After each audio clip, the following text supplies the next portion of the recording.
Praise the Lord. 1 தீமோத்தேயு 2வது அதிகாரம் 1வது வசனம். எல்லா மனுஷருக்காகவும் விண்ணப்பங்களையும், ஜெபங்களையும், வேண்டுதல்களையும், ஸ்தோத்திரங்களையும் பண்ண வேண்டும். ஆமாங்க, இந்த வசனத்துல சொல்லியிருக்கு எல்லா மனுஷருக்காகவும் ஜெபிக்கணும்னு.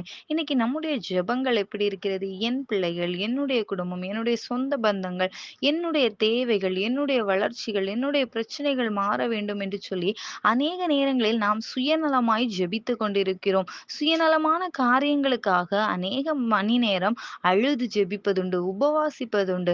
ஆனால் தேசத்திற்காக ஒரு நிமிஷம் ஜெபிப்பது கூட நமக்கு கடினமாய் தோன்றுகின்றது. இப்படி இருந்தால் நம்முடைய நிலை என்னவாக இருக்கும்? தேவன் அதற்கடுத்த தொடர்ந்து வசனங்களை வாசிக்கும்போது தேவன் அங்கே சொல்கிறார், ராஜாக்களுக்காகவும் அதிகாரமுள்ள யாவருக்காகவும் ஜெபிக்கணும். அப்படி ஜெபிக்கிறத தேவனுக்கு முன்பாக நன்மையா இருக்கிறதா? ஸோ இன்னைக்கும் சுயநலமா ஜெபித்துக் கொண்டிருந்தீங்கன்னா, அந்த காரியங்கள்ல இருந்து ஒரு மாற்றத்தை கொண்டு வாங்க. தேசத்திற்காக ஜெபியுங்க. தேசத்திற்காக நீங்க திறப்பில நிற்கும்போது, தேவன் உங்க குடும்பங்களை ஆசீர்வதிப்பார். உங்கள் தேவைகளை சந்திப்பார். Amen. God bless you all.